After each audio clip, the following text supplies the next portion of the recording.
Hello everyone, welcome back with another video. In today's video, I'm going to talk about Lauma. So all the early access videos have been released. Of course, I didn't get early access, but I've watched most of the videos from other creators. To name a few, Seven even, I Win to Lose, Sevi, Agro, lots of people and cool creators got access to Lauma. So make sure you check their videos. I'll put as many links as I can in the description. And I recorded this like a week ago or like a few days ago when I post this video, or maybe like yesterday. I don't know. I'm going on holidays starting today as I'm recording this, so this is kind of a last minute thing. I reacted to most of the videos on Twitch. You can check the VOD of my last stream. I give my first opinions and stuff on Lauma and her kit.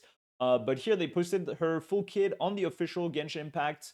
Plus, I'm going to use one screenshot as well about the new Ascendant Gleam mechanic that is pretty important. And yeah, I'm going to talk about Loma's kit, what I think about it, analyze it a little bit, and give you my recommendations of what I think she's going to work well with, according to what I've seen from other creators and according to the kit that we see.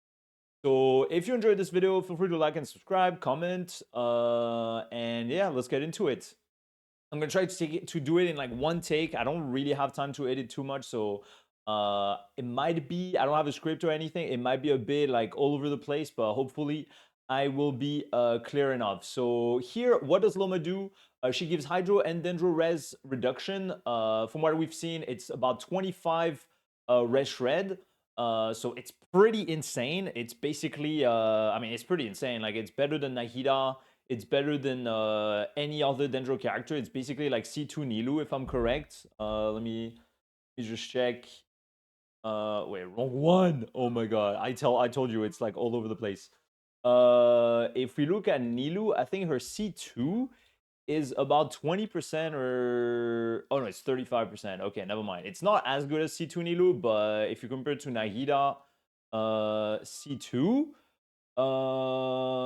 it reduces shred a little bit, and also in Loma's passive, there's going to be some crit damage that is basically similar to Nahida C2, which is pretty crazy. But yeah, that 25 red is the equivalent of kind of Nilu C2 or basically like Escovia's passive, no?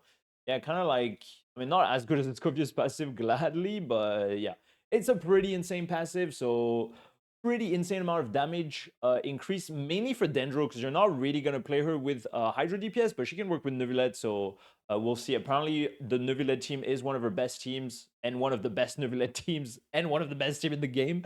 Wow, that's crazy. She boosts Bloom damage, and she has also upfield damage, so it's kind of nice. And yeah, so she provides Bloom's damage, Lunar Bloom reaction, and stuff like that. Her normal attack is pretty cool. Her animations are kind of nice. She can move fast with her charge attack. Apparently, I've seen some like testings that she's not really that fast, but it's nice. I mean, she still looks nice, so who cares? So yeah, her elemental skill basically lowers the Dendro and Hydro res of the enemy. So you just press it, and then it's free. It's free res red. Pretty nice. Deals AOE Dendro damage, and will deal one instance of AOE Dendro damage that is considered as Lunar Bloom damage. So everything that boosts Lunar Bloom reactions and stuff like that, and Bloom reactions will increase that damage as well.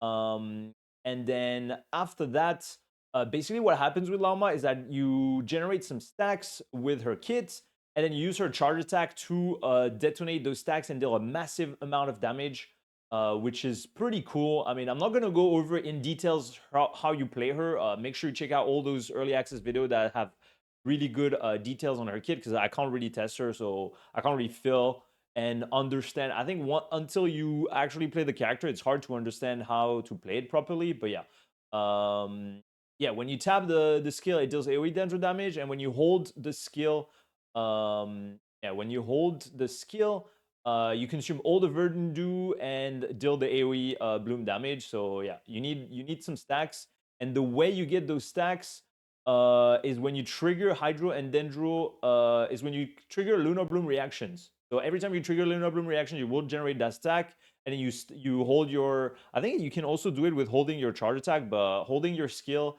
and then you will detonate, consume all the stacks, and deal massive amount of Dendro damage. And then for her burst, it will give her some extra stacks, and then she will gain some buffs. And yeah, that's basically it, honestly. Pale Im, when nearby characters deal bloom related damage, Lauma consumes one Pale Im to increase damage dealt based on her EM. So for the numbers, for the ratios and stuff like that, you can check other creators' videos. But yeah, basically, you all your skill, get the 3 stacks, and then more burst damage. So that's pretty nice. And then after that, so she will scale with EM mostly. And then in terms of passives,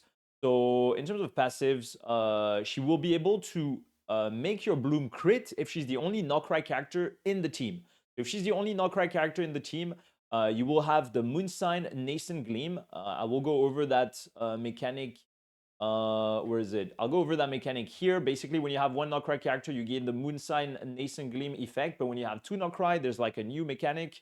And then Lauma, on top of that, has 2 different passives depending on how many characters of Krai you have in your team. So you only have one character, which is most likely gonna be what you want for Lauma, because when you only have one Krai, which is Lauma, the blooms will be able to crit, so 15% crit rate and 100% crit damage fixed.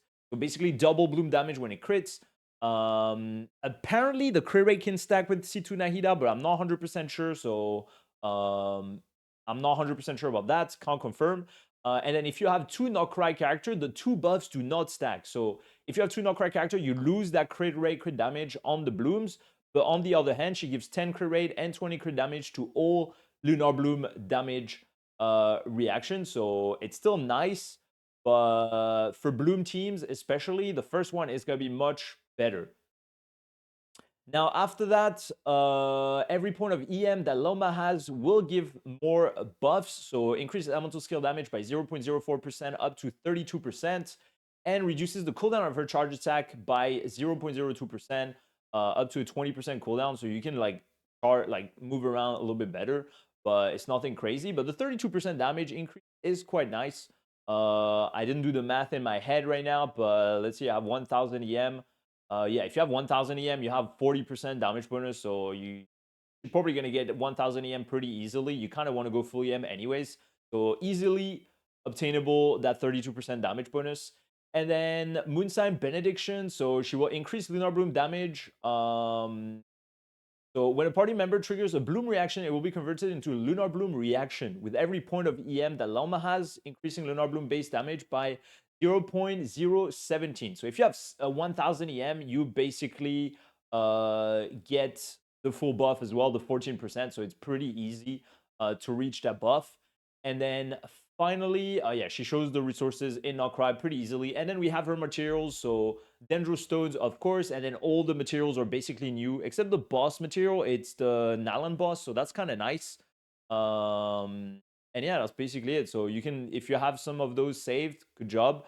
And then all the new materials are going to be from Krai. Now, when we look at this screenshot, I couldn't find it anywhere, so make sure you check out 7 video. I didn't want really to like show my reactions to all those creators' video. I don't think it's fair. I try not to do too much react. I'm not a big fan of it, but sometimes, once in a while, like when there's very good gameplay and I want to like comment about it, or if there's like really cool fan stuff about Genshin, this usually, I mean, I don't mind too much doing reactions. But when it's like really important content like that, like early access and stuff, where I don't really want to do that. So yeah, just taking a screenshot real quick because I couldn't find this this text anywhere else, and maybe it's leaks somewhere, but I don't look at leaks. So yeah, when you have 2 Krai character in the team, you will gain the Ascendant Gleam Moonsign. So here, basically what happens is that they basically made this so the older characters can work a bit better with Krai characters. And then here, if you have 2 Krai characters, it will buff the reactions from I mean, it will basically buff the reactions depending on what characters you have in your team and how much stats they have. So for 20 seconds after a non-Moonsign character casts an elemental skill or burst, they will increase the lunar reaction damage dealt by all nearby characters. So lunar reaction, as soon as you have one Krai character, everyone does the lunar reaction. If you have 2, you get that buff. So Pyro, Electro, or Cryo increases this damage by 0.9% for every 1000 attack. So up to a maximum of 36%. So you want 4000 attack on your Pyro, Electro, Cryo to get the full buff, the 36%. Yeah, I mean, 4000 attack on Cryo, Electro kind of hard, but if you use Bennett and if you have some Yansan or whatever, it can be potentially doable. It's kind of hard, but it's doable. Mainly on Pyro character, it's quite easy. Hydro increased by 0.6% for every 1000 HP. Same thing here. I mean, you want 60k HP. Not a lot of characters will get that 60k HP other than Nilou. So Nilou teams are going to be insane for Lauma. The bloom damage is going to be cracked. And then Geo, who cares, increases this damage by 1% for every 100 defense. At the moment, it's useless. We'll see in the future once we get some synergy with Geo characters. And then Anemo or Dendro increases this damage by 2.25 for every 100 EM. So I think here, yeah, I mean, if you have 1.5k EM with all the buffs from the sets and stuff like that, it is doable. So it's definitely achievable. But the easiest one is going to be the Hydro for Nilou teams and potentially the Pyro for Pyro teams. But other than that, that's a pretty nice buff. Makes the older characters a bit more relevant with the Krai team and makes the Krai characters a bit more flexible overall. One thing to keep in mind though is that if you use Lauma solo with Nilou, you will not get that buff, that Hydro buff for the Nilou team. So, and you kind of want to use Lauma solo. So we'll see what's the best in general. But yeah, what teams can Lauma work with? I mean, we've seen a lot of teams on those creator videos. The best one is going to be Nilou Bloom, of course. Like, Nilou is going to be fucking crazy. Maybe I should level up her talents a little bit, but Nilou's going to be insane. Why do I only have 60 HP? Oh, I don't have the full, my set is not, I moved stuff around. Nilou is going to be the best for Lauma, preferably solo Lauma from what we've seen. It's going to be crazy damage. The blooms are going to go like literally double the amount of damage almost for every bloom. So it's going to be crazy. After that, Nevi is going to be pretty insane as well. Nilou, Nevi Bloom or Nevi Hyper Bloom with Inefa Lauma. There's going to be some options. And apparently it's basically his best team and one of the best team in the game. So have fun. Another Nevi buff. After that, she's going to be basically a better option than Nahida in almost any team, which is kind of sad. My C6 Nahida is basically useless now. Cool story. If you can combine Nahida and Lauma, like for example in Nilou Bloom, it's great.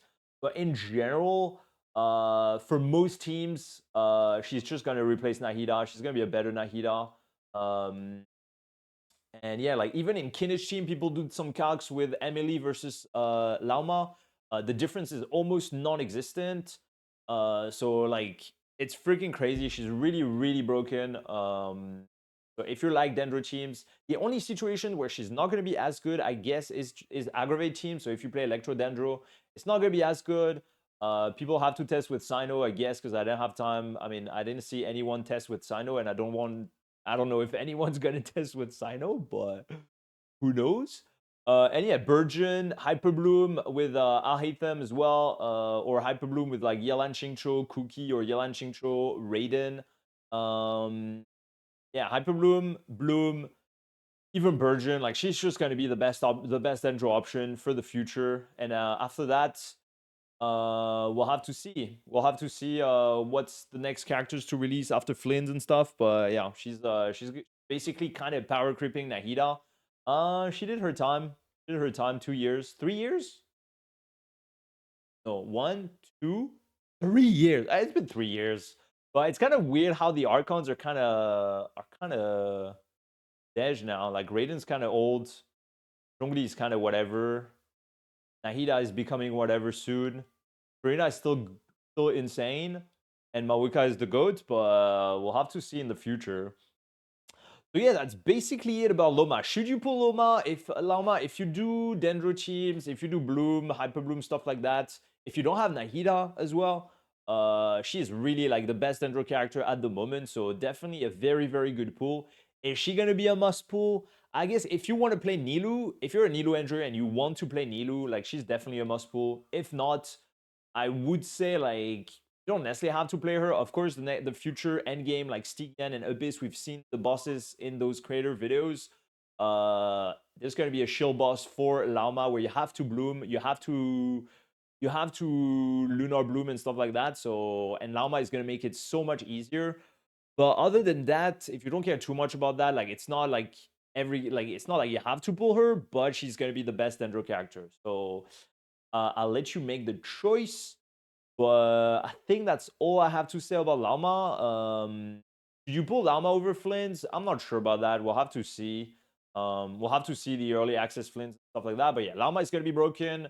If you like her, definitely a good pull. If you like Nilu, definitely a good pull. And yeah, I hope you enjoyed that video. Let me know what you think in the comments. Are you gonna pull Lauma? And I don't know if I'm having another video recorded after this one or not, but I'm basically out. So hope you have a good time, and I'll see you on the 16th for the Genshin Impact Expo. I still have the Nalan region rating that is coming out later after this video, like maybe the day before Krai release. I'll post that Nalan video, so stay tuned for that, and I'll see you on the next one. Bye bye.